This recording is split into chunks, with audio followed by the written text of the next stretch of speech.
Hey everybody, welcome to cinemasesh. I'm AJ Hamilton. And I'm Jay Salahi. That's us on the sign right there. This week, we are being saved on a train by the one and the only man who can do it. It's the thriller on a train. The Rush of the Railroad. The Liam Neeson locomotive. Woo woo! The Commuter. What do you want from me? So, the Commuter, obviously, this is Liam Neeson versus the train. Versus the train, He's rather been than... versus a plane. Versus a plane, versus amnesia. Versus amnesia. Versus kidnappers in Europe. He's been to Tatooine. He's been to somewhere in Asia training Batman. Yeah. Oh, yes. Yes. Tibet, I think he was in, right? Tibet. Oh, that was another time he fought a train and lost. Oh. Ooh. Yeah. Okay, Wait, I have to ask you, do you know yes. how to pronounce this director's name? Because I know him obviously very well. I've seen all his films, but I feel like I never want to say it out loud because I butcher the shit out of it. I have heard that is Jaume Collet-Serra. Jaume Collet-Serra. Serra. He's Spanish. Okay. So what else has Jaume done? Well, of course, he and Liam Neeson are just like best friends. Fast friends. They have Absolutely. they did this movie together. Right. Non-stop. Right. Run All Night. Run All Night, right. And he also did, not with Liam Neeson, but they did The Shallows. The Shallows, right. The other Liam Neeson was with the Unknown. The Unknown, yeah. The first one that felt like it was just another Taken movie. Following Taken, yeah. That was Yes, the direct follow-up. He also directed Orphan, which I would suggest it's not what you think from the trailer, but it still is pretty satisfying in the end. I actually have not seen Orphan, but Okay. I have seen The House of Wax with Paris Hilton. Of Oh course. my goodness, that classic! Yeah. Oh, hey. He's a talented director, and he Yeah, pulls that. I mean, yeah. he's very consistent. He pulls all his money, Yeah. and they're all around the It's same a budget solid- range. They're he all puts them solid in. movies. And let's be real. Just straight up, this is a movie. If you are paying or you're even watching this movie, it's because you've seen another movie where Liam Neeson does something similar. Yeah, and you exactly. you know exactly what you're getting into, so you really can't complain too much about anything you see in this movie. You're definitely following his body of work. Yes. You are drawn in by that. Yeah, no, absolutely. But it is starting to feel maybe a little bit tired. I thought Nonstop was actually pretty good and surprised me quite a bit, and really tense plane thriller. And this kind of felt like that, but maybe not quite as honed in. Yeah. But I did like the Hitchcockian vibe it had. Like the plot itself, although executed kind of in the more slotchy, generic kind of way we've been getting. Sure. It has that kind of potential to be a cool rear window on a train type of thing. Oh, it really does. know? I think that if the suspense and the paranoia never really hit me, it was always he was moving too much throughout the train, sort of to. There never seemed to be a danger to him until there were a couple of fight scenes, and then and that's when it sort of started. So I mean, it's a mystery. The pacing and the way it's drawn out is a little back heavy, ending heavy. I would 100% agree with that. Right? You know, I think I was not on his side for a while. They didn't give me a reason at the beginning to really like be rooting for him. Yeah. Sure. Let's jump into the beginning right away. I just want to please. say, the beginning in this film, for me, the first 5-10 minutes of this movie, even 15 was like, were the worst part of the film. Oh, yes. Maybe. Yeah. I was just not on board. The opening titles that were coming in and out was. I don't like saying this word too often because I respect everybody involved in filmmaking so much, and I would cut my pinky off right now to have made this movie the way it is. But that shit was awful with the music going in and out. It was like, and then like you just heard the background, and like you hear the noise of the radio, or not the radio, the news, and then it goes away. Right. Yes. And then it goes in, but it wasn't like it like got quieter and faded in and out. It just hard cut it out. Hard cut through everything. It felt like high school, like middle school filmmaking. It honestly felt like a different movie. Yeah. Eventually. It really did. I sort of got on board with it because it was... By the end of it, I did. By the end of the however long that sequence was. It was like 5 minutes. It felt longer than it needed to be. It was a little longer. The opening montage, if no one's seen this, by the way, there will be spoilers in this. Hi. At this point. Oh, hi, spoilers. Hi, spoilers. So, at the beginning, if you can imagine, it's him from... when he wakes up yes, to his drop off at the train just done over and over again, but cut together. Like you get him waking up like 4 or 5 times. You just get that intercut. Yes. Then him waking his son up 4 or 5 times. Then them having breakfast, and it's intercut. It was almost like into alternate reality timelines. Instead of maybe letting it play out a bit more, so it's like, oh, he's doing his day. Oh, he's doing the same thing again, seeing a routine. It tried to be creative with it, but with the music coming in and out, I wasn't a big fan of. But what it's trying to tell is it's essentially the mundanity of his daily commute. That's what he does every single day. Title. And you see his marriage, you see good days, you see bad days, you see, you don't know how his wife and him are feeling now with his son, how they're currently doing. You're assuming not great. And then there were a couple of things that it was cutting in so much with random dialogue and then cutting back out of it. Yeah. I was like, wait a second. Were he and his son reading the same book at the same time, or was he doing the... I wasn't quite sure, but I don't know. Yeah, not that it matters that much. No, of course. But I think that's maybe what it was. But it just, I thought that was supposed to bond him with his son, and especially with the book that he opens when he's on the train, reading the note from his son. I was like, I still don't know what the dynamic is between him and his son. That's the issue. So like going into this, we get to the train part really fast, which can be fine. But I feel like we earned a little more time to establish things because we have that opening montage, which I'm going to get back to right away. But then it goes straight to him.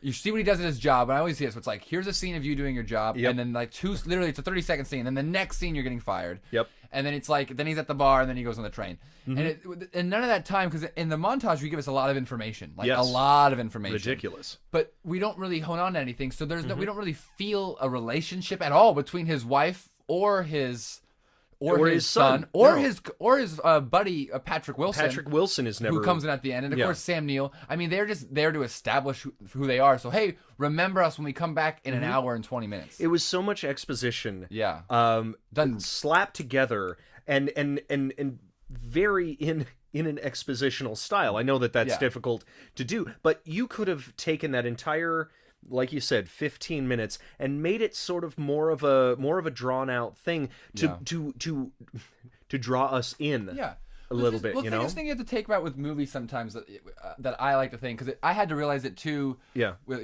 my movie I made that I'm sometimes scared of is like, when you make a small movie or something, just someone sees a title on and clicks on it on Amazon Prime or something, they give you less leeway.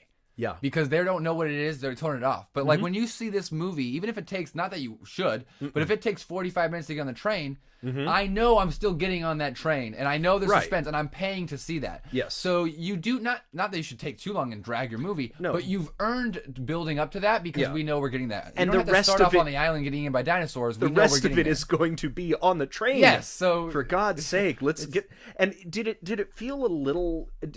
I know that it's on the train, but the whole rest of every single thing felt claustrophobic. All the scenes, all the... Which I think that's what they were going for with the claustrophobic look, but it felt that they should have given it a little more scope before he got on the train. Sure, so then you feel confined. Yeah. And then that actually is subconsciously where you are taken from an outside to an inside. I think that's what I would do, and that's my thesis of it. I'm assuming they were going for the opposite, he's, no matter where he is, he's always on the train. Sure. He's contained. Sure. He's like, I can just see that viewpoint. I see how that could work. Yeah, and I'm sure that was maybe thematically they did work that out. One of the shots that I did really like was I'm assuming, I don't know, Grand Central Station or wherever, the big station where he's walking by people, and the crowds are changing. Yeah, at the very end of the kind of cool. Montage. Yeah. It's him alone. That's what I mean. I was like on board. I was like, okay, that's the way to tell it. And it could be very disorienting. And in general, the movie in general, cinematography wise, it's shot like all the rest of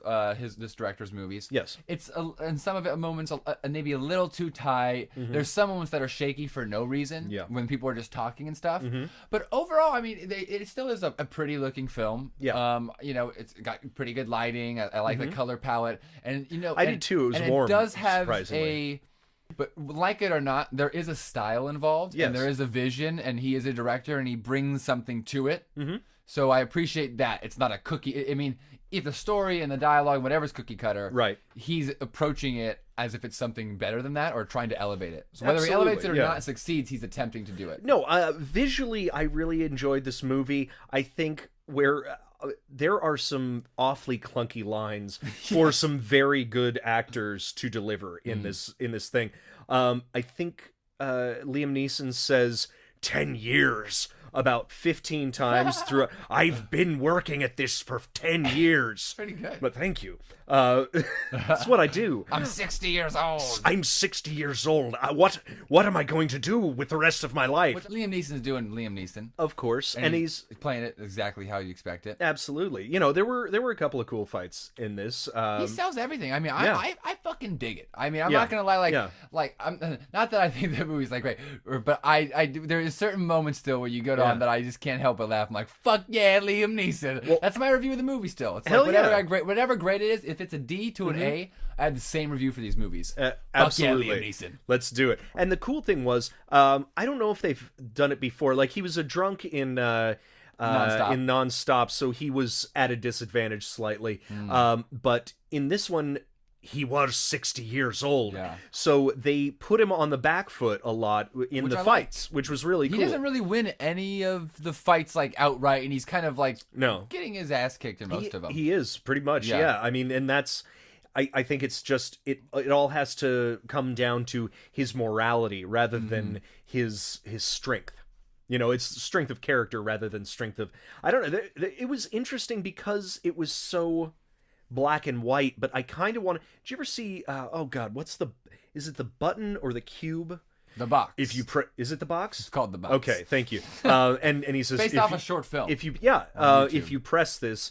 somebody in the world will die. Yeah, random person right? will die. And when we meet Vera Farmiga in this, which is plays the mysterious Joanna. Yes. Great actress. A great actress. Was in the Conjuring movies, funny enough, with Patrick Wilson. But she gives him she sits down and introduces him, introduces herself as, what was it, a psychologist or analyst of people, right? Studying. And I thought that was gonna go further. I thought it was gonna be sort of like Girl on the Train, where it was like a psychological, weird, crazy, like not just the straightforward. We're basically forcing you to do something that we want you to do. Anyways, but let's jump back on the train. Sure. I mean, she's been introduced. Yes, she's been introduced, Viga Famera. They have that little conversation, and really fast she turns on the dime and she basically sends him this hypothetical question, right? Which is essentially the plot of the movie, right? Boom, he's on the hunt looking for this. Right. It felt like she sort of dropped the pretense real quick. Yeah. It wasn't like, oh my God, wouldn't that be funny if you did that? Yeah. And she was like, okay, now it's serious. Yeah. Now it's real. Oh, I wanted. First of all, I was really sad that Jonathan Banks died so quickly. Yeah. Because keep him in the movie. He's a great actor. He would have been awesome in those high intensity scenes. Well, he costs a little bit more. I'm some sure of those he other does. Actors, He's got to get back to Better Call Saul.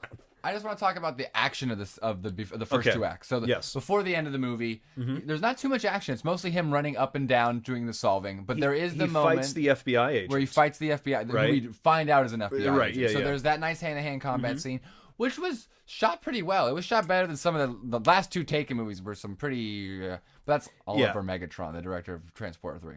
We don't talk about you. Dopest name ever though, Oliver Megatron. Obviously, but. So that hand-to-hand combat was pretty cool. I kind of digged it, but then later I like that he discovers him in the bottom of the the train well. The train where they were looking at the electricity wires or something like that. The repair spots. Under a train there's always wires and poles and fucking whatever. The shit is down there. I don't know. I'm not a mechanic. I'm not an engineer. But Liam Neeson eventually has to hide down there. Yes. It's away from the cops, which was a pretty cool sequence because then they close it down on him and then lock it. Yeah. Lock it, and the only way to get out is he has to. The train is stopped, so he's tried to climb out from under, and he has to roll to dodge the incoming wheel, and he's like trying to keep his feet up. That was one of the most. That made me feel something. That's what I paid to see. Exactly. Oh. Yeah. Woof. That and the hand-to-hand combat was pretty much all you really get though. Yeah. Until the third act of the movie. But when does he fight the fellow with the guitar? Is that That's third like act at the end of essentially? the second act. Yeah.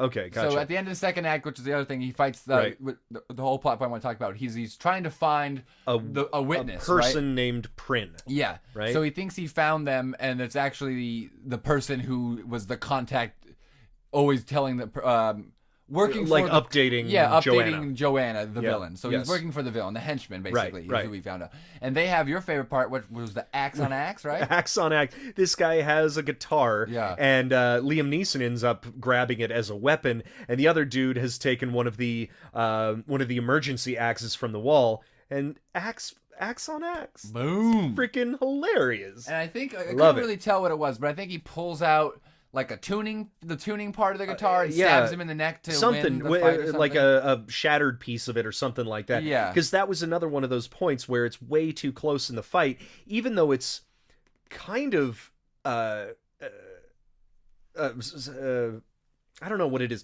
like stopped. At that moment, it's like he's laying on the table and they're about to get hit by the train because they're both outside the window. Oh yeah, and I was like, like, hold on, it's really like I'm all for break. Like I buy breaking Love glass breaking in movies, glass. and you Sure. can break it inside the train all you want. Yeah. but like just a head smash, breaking a fucking like window on a train. It's supposed to be like double paned and like very safety oriented. They break glass that's in the community area. Yeah. Where you sit, I buy that all the Sure. way. But the like you said, the double thick, like super glass that protects you. Protect you from the wind and the elements and everything like that. Also, did it feel like summer and 90 degrees? It did not feel. Was it supposed to be? Well, remember that was why everybody kept moving out of train cars. Oh, because the AC was off, and they're broken. like, it feels like hell. Yeah, that was just like I never thought that nobody was like fanning themselves. That's true. I was just like, bitching was and complaining a bit. Was that something that people forgot? Like, if people were sweating or something like that, that was the weird thing too. When Liam Neeson went in there, it was his last gambit. He was like, I need to get everyone in one car, and he takes out all of the fuses to make that all the other cars except for one have. First of all, how did he figure out what runs the air conditioning? But that's fine. He's Liam Neeson. He's Liam Neeson. He's an ex-police. He's an ex-police officer. Oh, that's right. That makes him excellent at everything. Yes. But well, he's learned a lot. He's had to save his wife. He had to save his daughter. He had to bat amnesia, right? I mean, this character has gone through quite a bit. So much. It's all the same guy, right? It's obviously. It's the same. He just keeps He's changing his name. Alcoholism and fucking saved an airplane and his old job. Because when he was a cop, he was a marshal. That's what we didn't find out. That's right. And then that's why the timeline doesn't make sense. For 19 years he was a cop. Then he was for 7 years federal agent. You know, now he sells life insurance. 7 years he was working with Patrick Wilson and then as his partner. And then also, those were all covers. Because what was he really? A Jedi. Spy. Oh. Duh, he's Brian Mills. This whole time, he's all Brian Mills from Taken. Of course he is. Which is like, let's be real, a weak spy name. Obviously. I saw, Brian Mills. Side joke, I saw the funniest, like, you know, on Twitter or like Instagram, people have stupid, like, or Facebook, that's like 4 photos. It's like, comment with who you want, who's the most badass. And it was like, James Bond, Jason Bourne, Ethan Hunt, Brian Mills. And I was like, what? Like, I love Liam Neeson. It should have just said Liam Neeson, and I would have been like, Liam, and he would have won. The man. Like, Brian Mills comes in last place. Sorry. Liam Neeson wins. You do some awesome stuff, but boo names. So this whole thing climaxes with Joanna calling him because he keeps grabbing phones. Well, wait. He's found out the girl though. We found the witness. Oh yes, he finds Prin, which is all related somehow to books. Very much, they wanted like a literature thing running through because it's Hester Prynne with the Scarlet Letter. Yeah, that's right. Yeah, of course. There's like 4 or 5 books mentioned. But why? I don't understand why. There was no reason whatsoever. The funny thing, I wanted to point this out when the train in the last standoff, they cover all of the windows with newspapers, and with the way newspapers are dying and print media is dying, there's absolutely no way that in in one car, they could have had that many newspapers to put up on all of those windows. They showed a couple people reading newspapers. No, but everybody's on their fucking iPads and everything like that. Come on, they could have probably blocked out with more electronic devices. I completely disagree with you. You may be right thing, but this is the whole. This is a movie. You gotta do it. I know, but they're paper macheing the goddamn windows. How are we gonna do reviews in 10 years when people have every single human being's gonna have a body cam? I can't How can wait. you fucking make a movie? How can you make any movie? It's like literally any movie you make a scene. It's like, well, why don't we just check our body cams for every scene ever in the history of life? So movies are gonna die in 10 years. Yeah. So goddamn it, make something quick. Use all the newspapers you want. So after she finds out, she says, "Okay, I'm gonna kill your family." Yeah, that's it. We're done. Also, and she's also like, "Hey, I'm gonna kill everybody on the train. Yeah. I don't care." Why not just do that in the first place? Like, there's really no reason to have it this big of a. Just fake an accident if you're intending on doing this anyway. Listen, okay, we want to kill one person because we're not murderers. No, of course not. We're not. We're not mass murderers. We're not bad. I'm not a bad person, AJ. Yeah.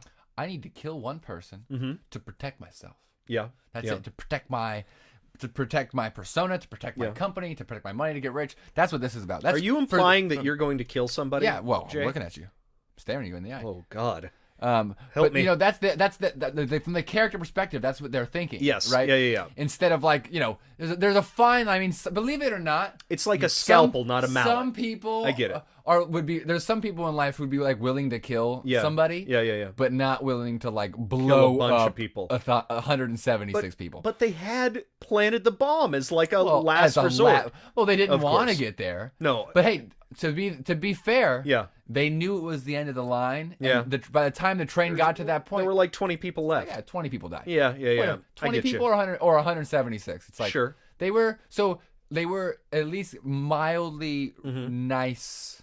Yeah. Villains. They were agreed. They were willing to kill a handful. Oh, that's another thing. The whole thing that was related to it is the guy's apparent suicide at the very beginning of the movie. That was, again, this is another one of those awful cliches. Was that on the in the background of the bar was the news story of the guy jumping out of the window. Of course, but the problem is it's done, which you've done a lot, but it has to be, again, all movies, everything's been done, and everything is contrived, but it's how you do it. So, an example, bring up his name now, I guess, is a little tarnished, but he did it twice very well. Okay. But Bryan Singer, X-Men 1, introduces Wolverine. That whole scene where they're at the bar, in the TV, they don't focus on it, but in the background, what are they talking about? The summit at the end of the movie where all the people go. Yes. And Superman Returns, they do the plane, they set up the plane really well. Like, he's first there. Where's Lois? He looks up, and she's interviewing the person at the plane. So it can be done good, but in this moment, it's bad because it's like, cut close up of the TV, and then it's like not. And those ones they kind of hide it, like they're just like end on this, and this was like yes, one person jumped out of the thing, and then it pulls out, and like the first thing our character says like points to the TV. Oh, did you hear about that? Did you hear about? Hey audience, did you hear about this major plot point we're gonna come back to later? That might come back to and that's why it's pointing it out, making you audience not feel smart enough. What's great about when you do it in X-Men where they feel schools, then you point that out to people. I've seen it with nobody. At the end, they go, "Oh, I didn't even realize that," and it's a cool thing to come back to. This is just like it's so on the nose, and a lot of it is kind of like that, where they play it a little too close to the chest. Well, and it also shrinks down the possibilities of what it could be about. Yeah. At that point, with a mystery like that, you're like, well, clearly it wasn't a suicide, and clearly we're going to solve only that problem at the very end of the movie. But go ahead. I was just saying, going to the end of the movie. Yeah, that's what I was sort of leading to, the big... Yeah, basically I just want to say, this is where a movie, it kind of lost me. I'm all for, I want some action, but it... Yeah, that was an insane train wreck. The train wreck was fucking maybe a little too... For like 30 seconds, I thought I was watching like a Roland Emmerich disaster movie. Which, Me too, I'm all for trains blowing up and crashing, but it just felt... the rest of the movie was pretty tonally... subdued. Yes. He's on the train. There's not much action. I mean, there's really only one hand-to-hand, two hand-to-hand moments before that. Right. And he's kind of just walking up and down, pacing, having conversations. I did the one, so I like that. He tries to sit down and have a conversation with everybody he thinks could be a bad guy. I wanted more of that. Yeah. Absolutely. Yeah. So I would have traded the train crash for actually more just... interesting character. Sort For of I, like, as an audience, go, who is it? Because Right. I got to be honest, and I think most people, like, I knew who it was from the beginning. Sure. It's like, oh, that one girl they've shown move 3 times, who we've course. never talked to, who he's never noticed, who he's never discussed, and it's like, And it's one of these 5 people. and Obviously not one of those 5 people. And I actually would have rather had more of those conversations rather than him going to Nutso 11 like 5 or 10 minutes into him getting this assignment. Yeah. Because he already feels like he is an insane person going up and down the thing. If he had like thought, okay, well, I'm in this, I need to figure this out, maybe I will play their game. I would have liked a little contrivance of like, oh, well, now I get that this is serious. So yeah, as a train derailment, I also wanted to mention there's the moment with we didn't talk about, the security guard guy. There's 2 security guard guys in the train.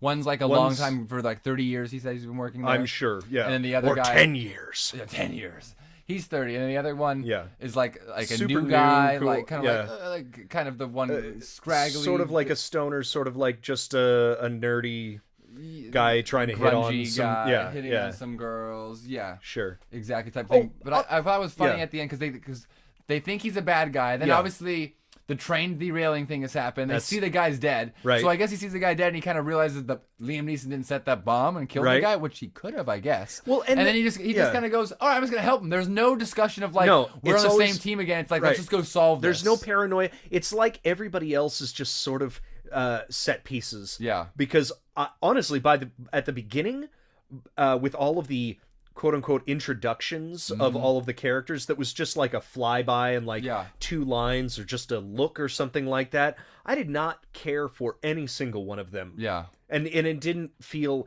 none of them earned the right to either trust him or not trust him. Yeah. Like most of them were like, oh, I recognize that guy. But remember the guy that he was playing cards with? Yeah. I know that he told them the hypothetical, and so they were sort of on his side, but he risks his life to grab Liam Neeson back into the train during the explosions. Yeah, like during the derailment. I was exactly. You haven't really quite learned. You didn't connect with him at all. Yeah, we still save someone's life, I guess. No, it's great. But again, it's the thing is, their whole reason is just for them to kind of stand up at the end and protect the girl. Sure. Which is fine if you want to do that, but none of them felt like they had a reason to be there in the plot-wise, besides to be like, again, to be red herrings. To be red herrings, which, and again, this, I guess, which is similar to like Speed, but I think Speed's a much better fucking movie. Oh, yeah, Speed's absolutely, awesome. But it just seems like they had really no point to be there but to stand up and do that. I'm Spartacus. No, I'm Spartacus. That was like 5 people around us snickered at the same time that we did too. We were just like, I'm Spartacus. Yeah. This is hilarious. And I don't know if that was supposed to be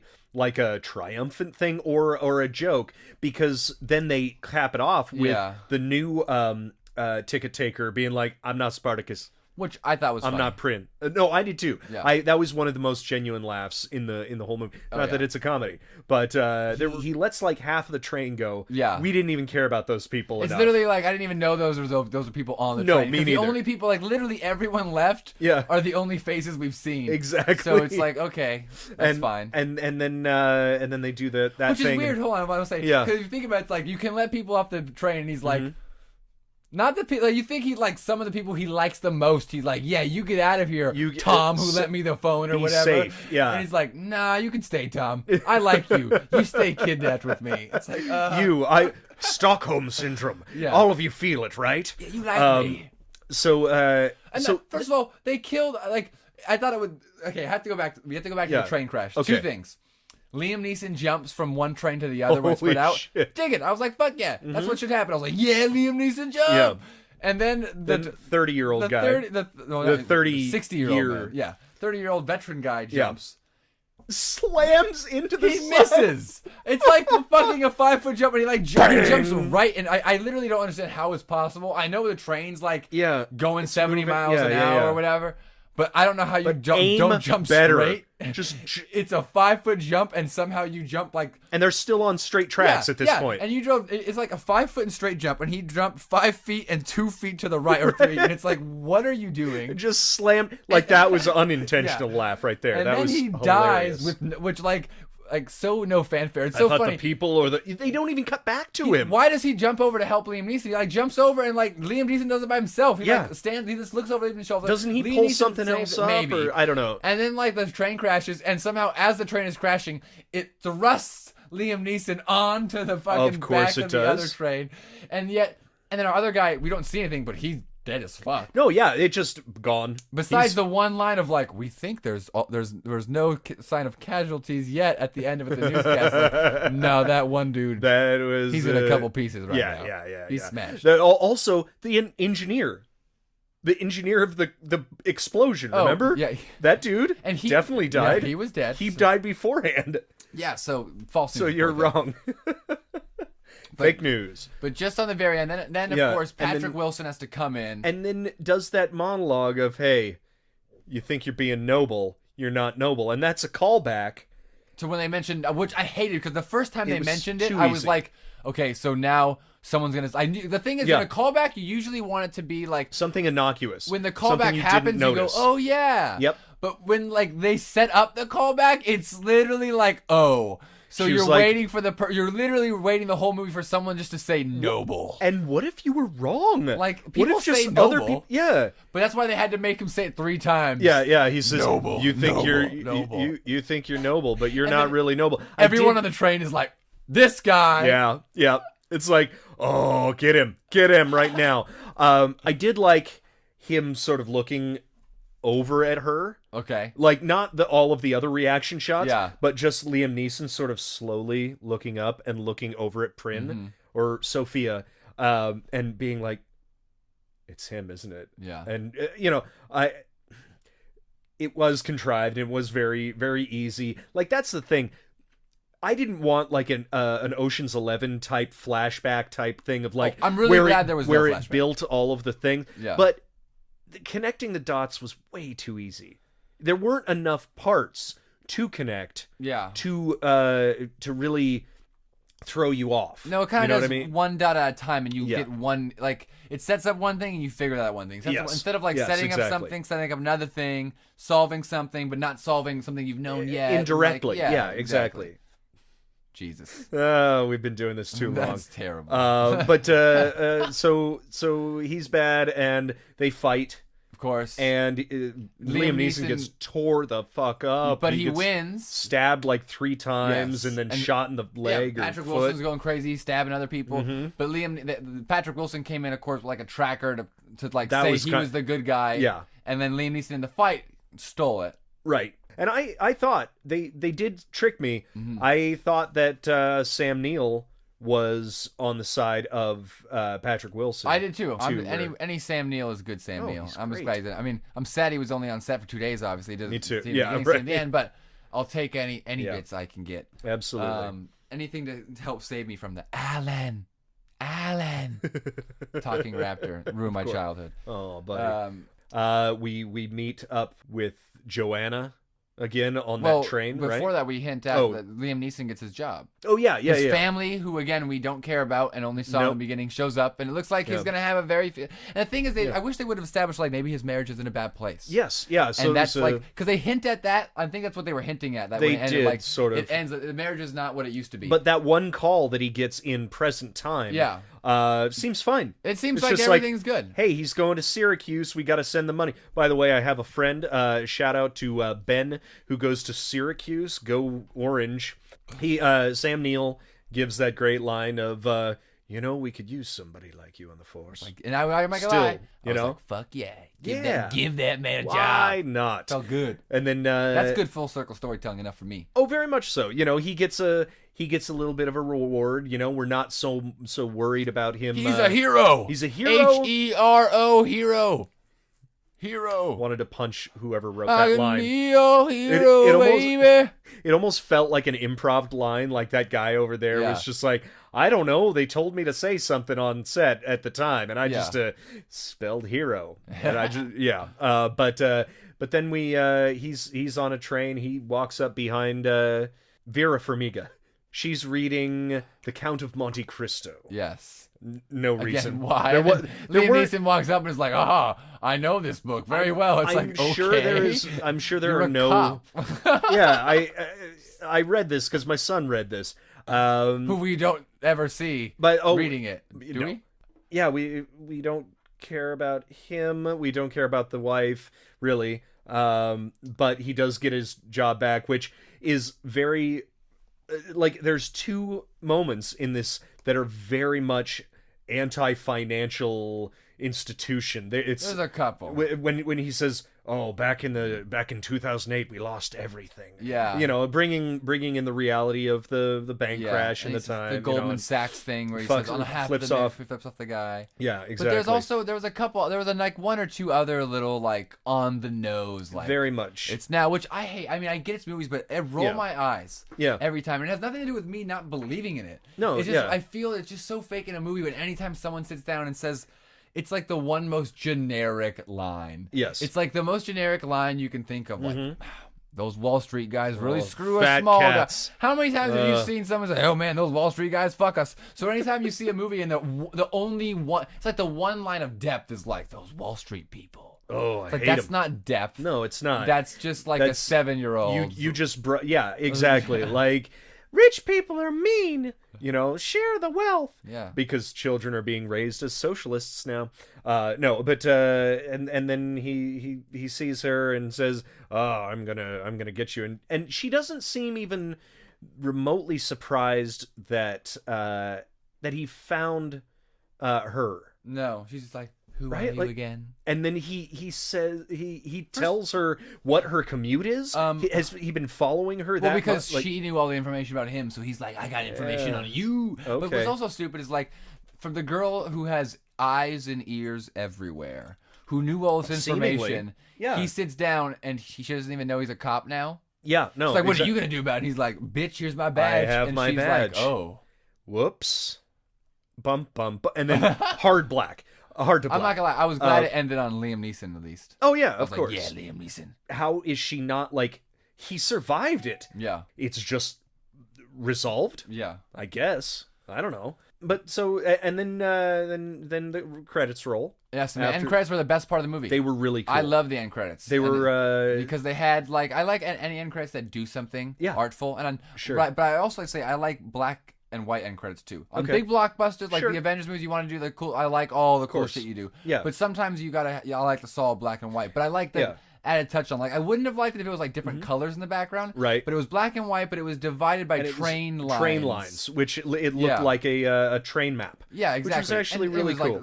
And the train, it followed the train map, so it would be in the middle, then go to the left and the right, but it wasn't jumping around. It was always following it, and just a slight creative touch to it. And I always appreciate that because it shows that the director cares and is making decisions all the way through the end. And nothing makes me more upset too, because it happens sometimes where like you have a great movie, and then instead of just doing epic score, whatever it is, the first song in the credits is awful, or there's an awful image or something, and it can ruin and really sour the walking out experience. So Agreed. I walked out. I literally walked out and was like, it was subtle enough, but different enough, and I liked that. Yeah. Anyways, I'm over it. Shall we score it? Tell me your score, AJ. Okay. Tell me. What's the score, Liam? I'll give it a C+, I think. Nice. Yeah. C+. I didn't hate it. I didn't love it. I don't think I'll watch it again. But yeah, let's go with C+. You know what's funny? 77. I thought you were going to give it a harsher grade when we walked out, and I was like, oh no, because I'm giving it, here we are again, a 77. Hey. That's my score, low C+. Very nice. Because, again, if you're paying to see this movie or watch this movie, you know what you're getting into. I knew what it was. I was entertained. It's a fun ride. I'm glad I watched it once. I'm glad I saw it in the theater. Yeah. So basically, absolutely, it's an HBO movie. It's like you got nothing to do. It's 11. Maybe you're making some food. It's fine, passable entertainment. Sure, absolutely. There's nothing else. You get what you're going for. Better to do it. Glad it was made. Yeah. Very excited for the next Liam Neeson movie. Yeah. Very excited for the next Collet-Serra. I can't wait for his next movie. Very excited still for that. I'll be there opening day yet again, as I am for all of them. Why not?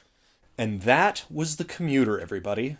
Hope you enjoyed our review. Yes, and if you like this video, please give us a thumbs up and subscribe. That's right. Or Liam Neeson will beat the fucking shit out of you. Take away the AY. Then drop them all on the floor. He's still got it. He's keeping it tight, everybody. Tighten up. I'm not telling you to lose weight. Wait, just... God, Alan Tudyk is great. Alan Tudyk is so funny. How are we not even bringing this up in the review? I don't know. We are watching The Commuter, but it's not as good as Under Siege 2 with Steven Seagal. But it actually is. But Liam Neeson is much better than Steven Seagal. He's real dumb.